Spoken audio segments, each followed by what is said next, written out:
You cannot fight a disease without killing its carrier, without destroying the bacillus. They will continue to contaminate and poison our nation until they are banished from the midst. Writer and director Nathalie Bazán has never been one to shy away from difficult themes when it comes to her work. Her latest play, Canada, dives headfirst into the story of Jewish prisoners in Auschwitz. I caught up with her to discuss her journey so far, what inspires her, and what this play has in store for its audience. Hey everyone, I'm Rachel Hetherington and this is the first ever episode of Creative Midlands. I'm here today with Nathalie Bazan, the founder of Lying Lips Theatre Company. So, firstly Nathalie, tell us a bit about yourself. Where did you grow up and how did you get into the arts? My name is Nathalie Bazan and I am 27 years old. It's my birthday not long ago, so I've just recently turned 27. I'm from Birmingham. I'm actually on the edge of Balsall Heath and Moseley, which is quite nice. So growing up, I had this really nice diversity of, if I crossed one side of the road, I would be surrounded with all, these really lovely people from all different kind of backgrounds. And then if I crossed the other side of the road or went into Moseley, I was surrounded by poets and musicians and artists. So as a young child, I was really influenced in the arts. I grew around the Midlands Arts Centre, so I was constantly there on Saturdays, just doing art projects. And my family are quite arty as well, so, just being creative from a very young age, painting and all that kind of stuff. So it's always been inside you? Yeah. It's always been a part of you, part of your identity? I think creativity is obviously, a form of expressing yourself, and from children, it's such a healthy way to express yourself when you're feeling sad. My mum used to make me draw pictures and things like that. So, that's always been influenced to me as a young child. And then as I've grown up, I've just kept that as my way of, if I have a bad day or anything, then I would do something creative. Okay, so if you were going to write the story of Nathalie Bazan, the director, where did it all start? What are the highlights and how did you get here? Sure. So I always wanted to be an actress. Always. I was like, I want to be an actress. That's what I wanted to do. And like most young actors, you study and then eventually you go to drama school. And then at drama school, I realised that I didn't think I was that much of a good actress. So I was like, maybe I should turn a different path. And I realised, I think it was around my second year, I knew that even though everything was, great and I had a great time at drama school, it was more about, I knew right for me that I was a much better observer. Mm-hmm. I actually found my strengths in watching other actors and observing them, and I found that instinctively I thought I had good instincts, at least I think I do. But yeah, I had like good instincts, and I wanted to pursue that. I found that I had like a strength for it, and I had a passion for it as well. And it sounds so cliche, doesn't it? But I didn't really like being told what to do and stuff. And I actually found that I was a bit more of a leader in that sense. So. Okay, and is that why you then pursued directing after drama school? What led you there? Yeah, I did a show in my third year, and I had a really good friendship with my director at the time, and I basically turned around and said to him, I said, do you think I could have a go at this? And he said, yeah, go for it. So I said, okay.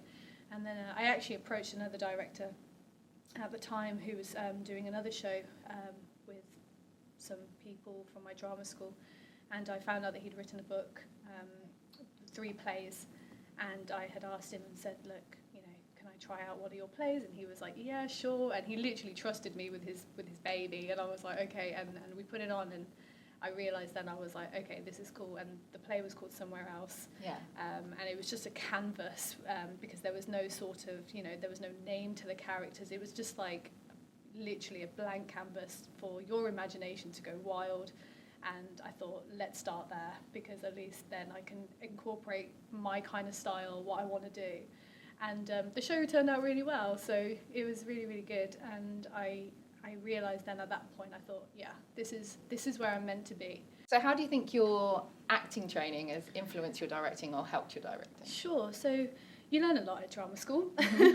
I think incorporating it into how I work with certain actors, Uta Hagen, Stanislavski, etc., you can use that because it's healthy in the sense that the actors, for example, that are drama trained, they know what I'm talking about, so we can talk about Laban and we can talk about the other techniques, and they're not like, what? I don't understand that. Yeah. But then it's also really good because for the actors that I work with who are college students or GCSE students who haven't even had the opportunity or chance to get to that place yet because they're still so young, they're learning from things that we're learning at university level, at drama school level, at 15. So by the time they get there, they're like, oh yeah, we already know this. So it's really helpful. Yeah, exactly. Do you think it creates a good understanding in the workshop room as well, because you've been in the actor's place and the actor knows that you've been there, so it's like a more trusting relationship? Yeah, I mean, I'm not going to lie to you. I never enjoyed it. I don't feel like you go to drama school to learn how to act. I feel like you already know what you're doing. I think it's finding things that are useful to help your technique. Someone once said to me, you take what's useful and anything that's not useful, ignore it and throw it away. And that's what I tell my actors. When I work with my actors and I treat them all differently in the sense that I know how they work, but I'm not afraid to say to them, look, try it this way, and sometimes they're very in their comfort zone. They go, oh no, I don't know, I don't know how to do that, and I'm like, it's okay, try. So I think what's important is to try new things.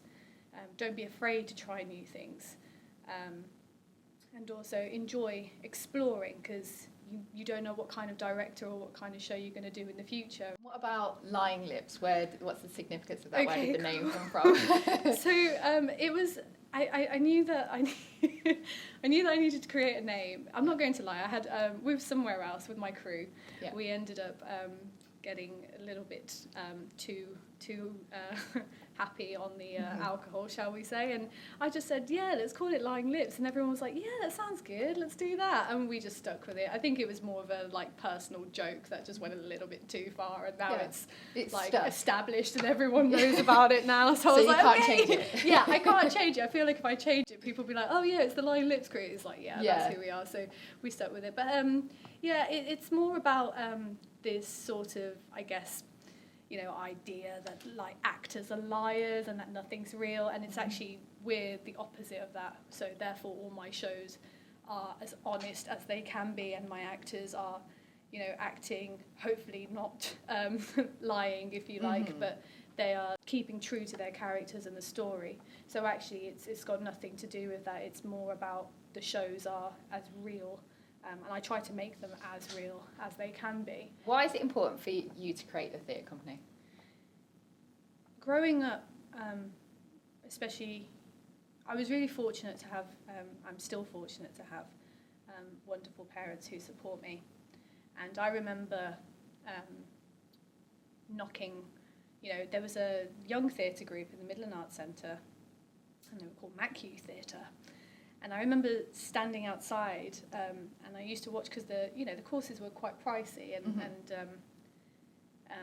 I didn't really want to say to my parents, oh, I'm really interested in theatre. I think they always knew that I was going to go into the arts of some kind, but I used to spend hours just watching the lesson from the window, and eventually this lovely lady, Ruth, came and said, do you want to come in? And she opened the door to me. I must have been about 13 or something. Yeah. And I was literally like, okay. And she said, come in. She noticed this little girl was just looking at the window all the time. And I was there trying Every time she looked round. Yeah, I was just there watching, and I just remember sitting there and just learning just by watching these kids. And I was quite a shy child, actually. I wasn't very sociable or anything like that. I liked my own space. And she let me in. And that was it from there. Ruth Richardson, I love you, Ruth. She literally took me in, and I remember, she said, look, don't worry about fees or anything, just come in and be a part of the group. And if it wasn't for her and John Morris as well from MacU Theatre, I don't think I would have had the courage or confidence to continue drama. and I loved every minute of it. And we should bring Mac U Theatre back. Bring it back. New petition. Yeah, have a big petition. And why Birmingham? Why did you form Lying Lips in I'm a Birmingham girl, and I have to stay true to my roots. I'm in no way nothing, not disrespecting London. I love London, but for me, this is home, and I feel that Birmingham as a city, we have so much to offer in the arts, so much that I feel, we have to stay true to Birmingham, to the Midlands, and show that there's so much diversity here. It's unbelievable. Like, the talent here is ridiculous. So for me personally, I wouldn't feel the need to go anywhere else. I'm quite happy being here. This is home, and I'm content. Okay, so how do people become involved with Lying Lips Theatre Company? So at the moment, I am an established company where basically, if you're interested, you can either email me or Facebook the page, message directly, just say, I'm interested. And then at the moment, we're running courses later on in the year.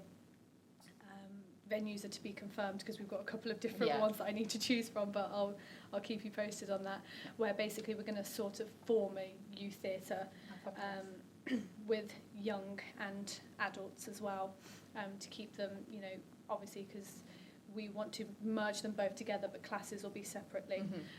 And the idea is obviously to bring everyone together to teach everything that we know.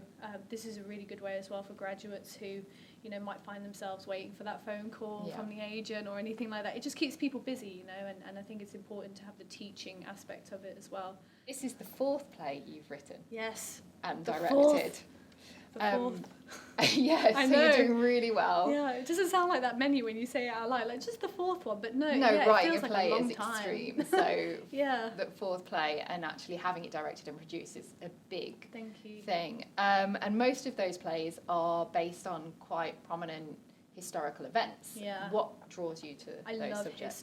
I love history. I just feel, especially with like the film industry at the moment, you can get really bored of like seeing the same kind of things. But when you dig into history and you really dig into it, there's always something.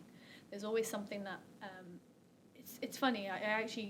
It's usually coincidence in the sense that I find a story within a story. So then I build on that story and how that story gets to the other story, etc. So I try to find, for example, Canada. Most people would say Auschwitz, and therefore they don't know about Canada. So when I was doing my research on Auschwitz, I discovered the Canada camp, and I thought this would make a really good story because no one knows about that. And that part of the camp, it's not spoken about, and I feel like it should be spoken about. It's important, but then, at the same time, it creates a set, and then listening to Holocaust survivors' stories via YouTube, books, literally everything I could grab my hands on and ears and everything. I studied it for 6 months, I think, and created these characters that I thought, let's start on this. Why do you think it's so important to keep telling these stories? History apparently repeats itself, or so I've heard. And I would rather it not. So I think as long as it, especially with a play like Canada that we're doing at the moment, to educate as well as to entertain, but to remind people, if it makes one person, even just one, think differently about the way they might think or the way they approach certain people, I feel like I've done something good. I feel like I've done something good in the world. And what about the other shows you've directed? What drew you to them, the ones you didn't write? The ones that I didn't write, they were just dirty and gritty. 5 Kinds of Silence with Sheila Stevenson. After I think I debuted somewhere else with Gary Jones, I think people started to go, she's, people always say, like, it's really funny, like, you're not going to have a Nat Bazan show without strobe, some kind of nudity, definitely smoking, and like some other things. And I'm like, okay, cool. I didn't realise that was my style or that's what I have, but it's true. I've noticed that is in all of my shows, and I enjoy those things. I enjoy having them, and I like that. I like that people talk about it. So that's what's more interesting for me. What advice would you give a young wannabe director? A young wannabe director? Ooh. don't give up because it's hard. Yeah. Learn how to control your temper because people can annoy you. Patience. Have patience and learn from other people, learn from actors. Any director who says, there's an actor that does annoy them is lying. There's always someone that, either gets the wrong side of you, but it's about incorporating your patients, learn from them, and find out what they, as an actor, what they might need to become better for the scene. Read The Director's Craft by Katie Mitchell. That would be my advice, actually. Okay. Forget what I just said. Read that book. Read Katie Mitchell. She's a lovely lady. So yeah, read her book. What's next for you, Natalie? What's next? This show. Yep. This show is next. Who knows? I like to just go with the flow. Yeah. I would like to do Richard III. We've got a couple of interests for Slave to Love to run again because it got really good feedback and people really enjoyed it. And it's flattering. It's honouring that people want it to come back. Yeah, it's nice. I'm not going to lie. It's a nice feeling, and you do feel really humbled by it. But then it's like, how do I incorporate that show now, make it bigger, better for larger audiences? So if anyone's interested, we can talk. Yeah, let me know. We can talk about it. So why should people come and see Canada, and what do you want your audience to take away from it? It's such a educational play. Obviously, with a theme such as the Holocaust, there's a lot in there that I feel I've tried to put in regards of what people might not know. And you've got these two lovely stories being told, I say lovely, with Nazi side of things and the Jewish side of things. And I think that's important. I have to stay true to both sides. I can't just make them these bad, horrendous people. They're at the end of the day, there were some officers who probably didn't enjoy doing what they were doing or weren't comfortable with it. So we've explored that side of things as well and tried to keep it very, very humble and very true and doing justice for these people. So people should come and see Canada because I feel it's my strongest work at the moment. I feel I'm very proud of it. I feel like it's a good storyline. It's true. It's based on fact. Stylistically, I think it's something that we've never tried, or I've never tried before. For people who know my staging, it's quite clean. This is a little bit more, let's explore what can 5 blocks do. Yes. And overall, I feel like it's entertaining. There are scenes, obviously, that are going to be upsetting. Yeah. But in true Nat Bazan style, they'll be in strobe and blackout, there'll be then nudity and everything else. But I feel like it's one of these plays, and at the moment as a show, that you're coming into our world, and it's got like a nice balance of incorporating yourselves into our world, and then us back into your world, and it keeps flowing back and forth with that, which is interesting because most shows can be either behind the fourth wall or breaking that fourth wall, whereas ours does both. It goes in and out all the time. And the fact that it's in past, present, future, and it's all muddled, and it's just a bit more. It's just a bit more engaging, I feel, and very, very audience interactive. We're drawing them in. Yeah, we're definitely drawing them in. It's just about bringing everyone together, and with a play like on the Holocaust, it's what we should be doing. Yeah. So come and see it. I think you should, for definite. Yeah, no, definitely. So how do people come to see the show? Sure. So we're sold out most nights, which is fantastic, and thank you so much for the love and support. It's been great. There are tickets still available for Wednesday the 7th, Thursday the 8th, and we've had to add a Saturday matinee because all the Saturday... Tells you how good the show is. Yeah, Saturday people going, sold out, we need more. So we've added a Saturday matinee as well. So you can find that on www.oldjointstock.co.uk and then search for Canada with a K, the German spelling of Canada. The destruction of the Jews is my first and most important job. One in which I will fulfill for mein Führer and my fatherland. The more Jews die, the better, and we will crush the Jews in every way possible. Let them hang and hang until they hygienically cannot hang anymore. Shoot them, gas them, and burn their bodies in a fiery pit as they do belong in hell.